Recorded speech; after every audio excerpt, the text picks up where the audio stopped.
पिताजी क्या करते हैं लोग? ई रिक्शा चलाता है।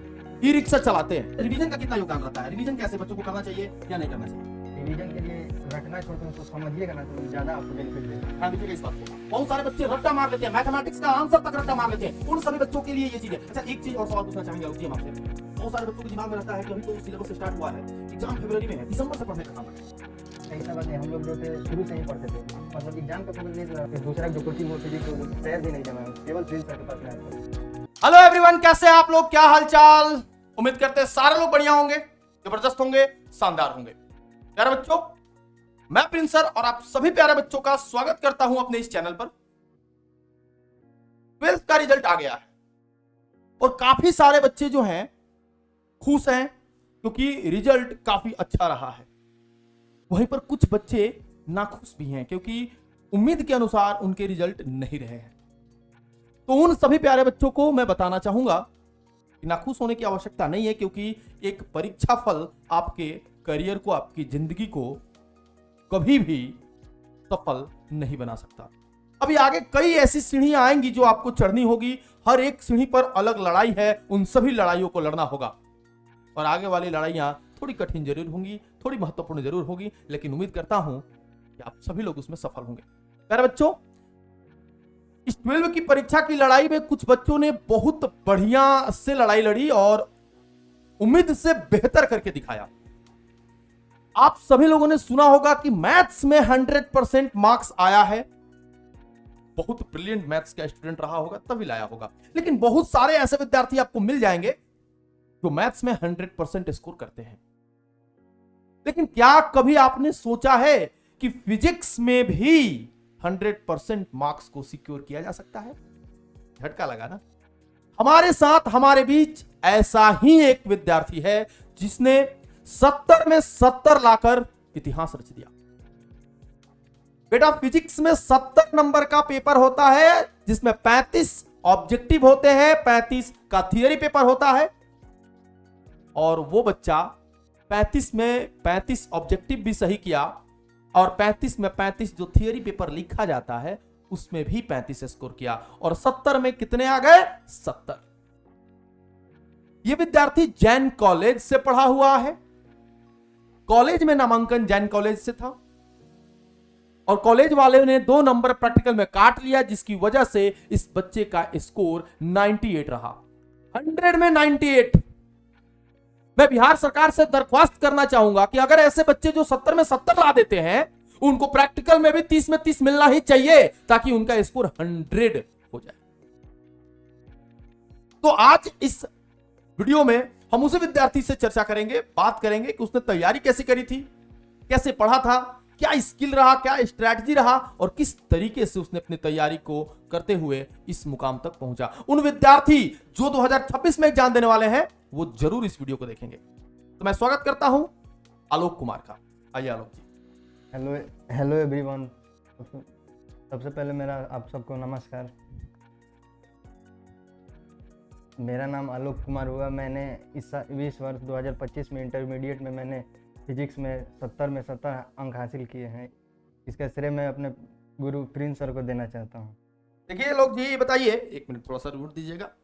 हाँ आलोक जी, ये बताइए सबसे पहले कि आपने क्या प्लानिंग के साथ पढ़ा था, क्या तैयारी का आपका तरीका रहा था, ये बताइए आलोक जी। और सबसे पहले तो आपका रेगुलर क्लास हम ज्वाइन करते थे ऑफलाइन यहाँ पर कतीरा में, और उसके बाद हम शुरू से जो होता था 4-5 महीने मैंने केवल न्यूमेरिकल पर ध्यान दिया। उसके मतलब जो होता था ना, ज़्यादा कॉन्सेप्ट क्लियर हो जाता था और उसके बाद धीरे धीरे जब एग्ज़ाम नज़दीक आने लगा तब जाकर हम मतलब थोड़ा एग्ज़ाम पर ध्यान दिए, तब जाकर मेरा ऐसे हुआ।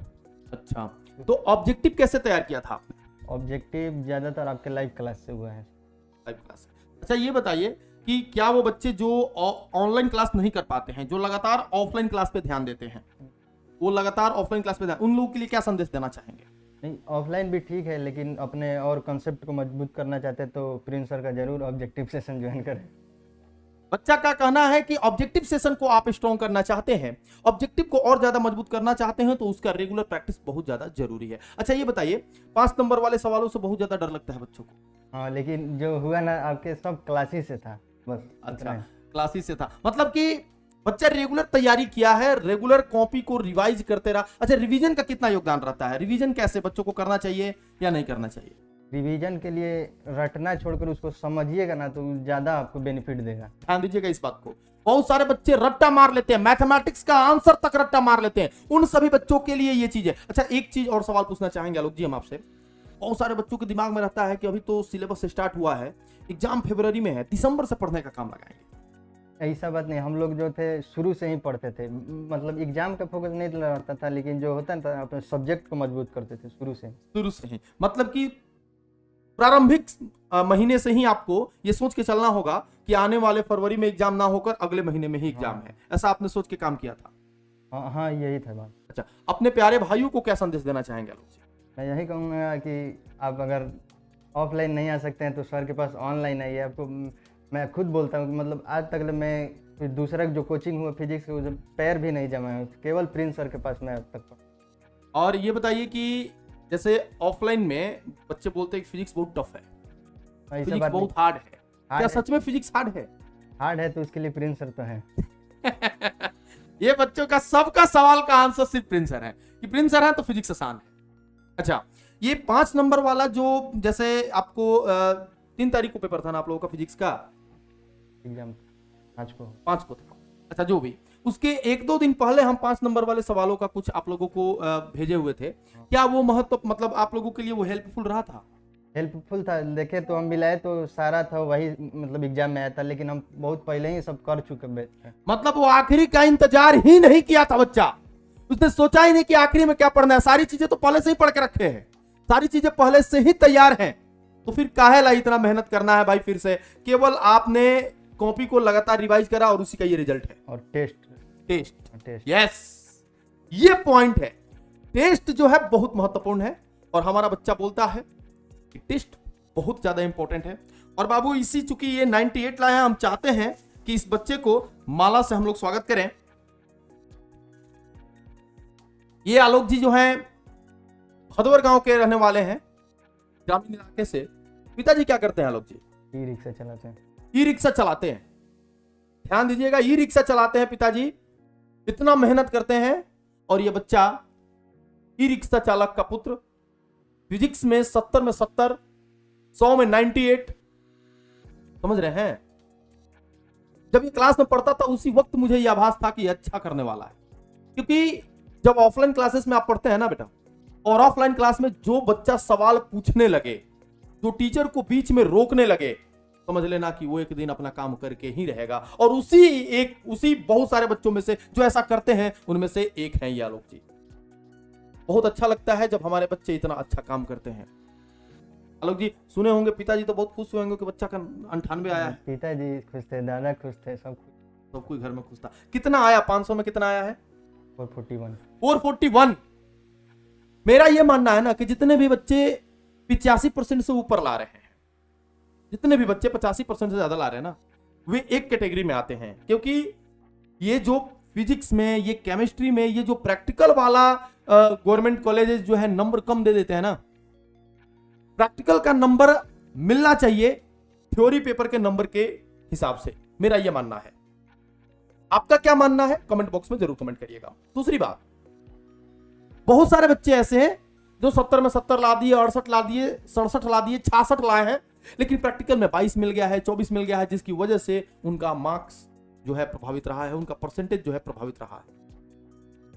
तो क्या आपको नहीं लगा कि ये 2 नंबर हो जाता, मिल जाता, 30 में 30 मिल जाता तो कितना सुंदर होता? लगा, लेकिन हम जो था ना कि मेरा थ्योरी में अपना बेस्ट देना है, अपना दम पर जो है, मतलब जो हाथ में है उसको करना है, बाकी तो सब ऊपर वाला। मतलब जो स्कूल वाले हैं उनमें मार्क्स को ऊपर वाला के हाथ में छोड़ दिया था इन्होंने।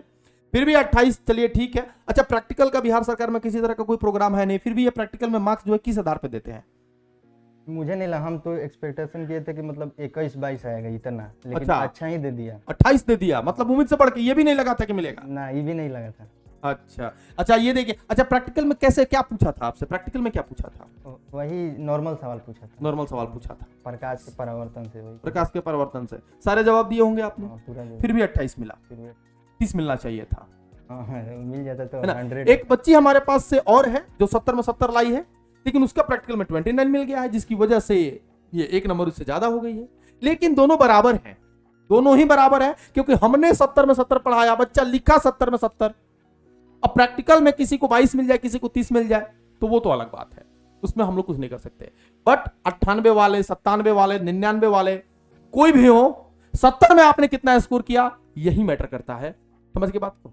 तो चलिए आलोक जी को हम लोग क्या करते हैं, मिठाई खिलाते हैं, है ना, क्योंकि आलोक जी ने वही काम किया है, इतना अच्छा काम किया है कि क्या ही बताया जाए। ए भाई, मिठाई का डब्बा खोल के लाओ भाई। हाँ, खुल गया, खुल गया, खुल गया, है ना, मिठाई का डब्बा खुल गया। चलिए आलोक जी,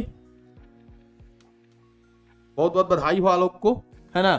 और मैं चाहूंगा आलोक जी से कहूंगा कि अपने छोटे भाइयों को, बहनों को, अरे देखिए, थैंक यू आलोक जी। एक बार आखिरी में आप ये बताइए कि जो बच्चे ऑफलाइन पढ़ते हैं आरा में, उनके लिए क्या बूम बूम फिजिक्स सही है, सही जगह है? एकदम सही है। बूम बूम फिजिक्स के अलावा और कोई सही नहीं है। क्या विशेषता देखते हैं आप बूम बूम फिजिक्स में? जब हम 11th में आए थे, मैंने दीदी मेरी बोली थी कि जाओ प्रिंस सर के पास पढ़ने, तो 11th में आए थे, तो फर्स्ट दिन लगा ना कि मतलब जो अर्जुन है उनका केवल जो कृष्ण हो सकता है आप ही है मेरे लिए, अर्जुन का जो कृष्ण युद्ध में होता। इनको दीदी ने रेफर किया था कि आप प्रिंस सर के पास जाइए, बच्चा पहला दिन समझ गया कि ये है बेस्ट प्लेटफॉर्म, और उसी दिन से ये मेहनत करता रहा, और आज रिजल्ट आप लोगों के सामने है। रिजल्ट ये कुछ नहीं है, ये अच्छा, आगे भविष्य में क्या बनना चाहते हैं?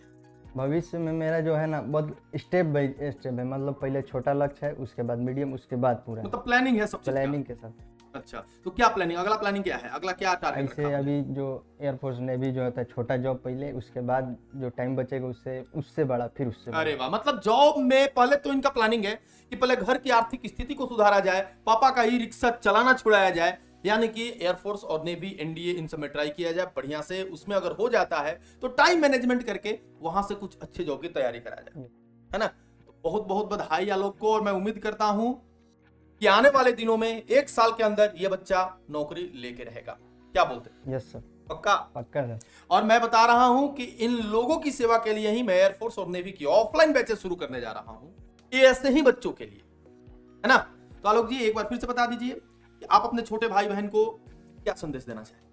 मैं यही संदेश देना चाहता हूँ कि आप लोग शुरू से ही पढ़िए, थोड़ा ही पढ़िए, लेकिन शुरू से डेली पढ़िए, क्लास रेगुलर कीजिए बस। और ज़्यादा से ज़्यादा अभी है तो फिजिक्स जो है इसमें न्यूमेरिकल पर ज़्यादा ध्यान दीजिए। कैमरा पर देख के एक बार फिर से बोलिए।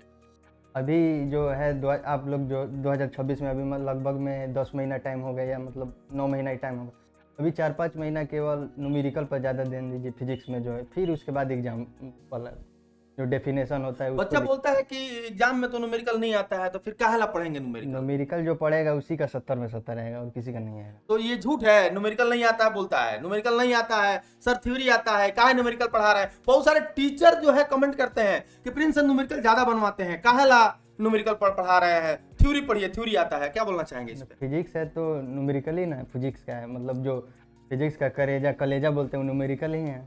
मतलब कि जब तक आपको न्यूमेरिकल नहीं आएगा, आपका कॉन्सेप्ट क्लियर नहीं होगा। और बच्चा 70 में 70 थ्योरी पढ़ के और रट के नहीं आता है, कॉन्सेप्ट से आता है, यही बोलना चाहते हैं? यस सर, मैंने आज तक कभी डेफिनेशन जो कभी याद ही नहीं किया उसको। देखिए कितनी बड़ी बात है, तो आप सभी लोग इससे जरूर सीखिए, है ना। फिजिक्स रटने की चीज नहीं, समझने की चीज है। मिलते हैं एक और इंटरव्यू में, तब तक के लिए जय हिंद।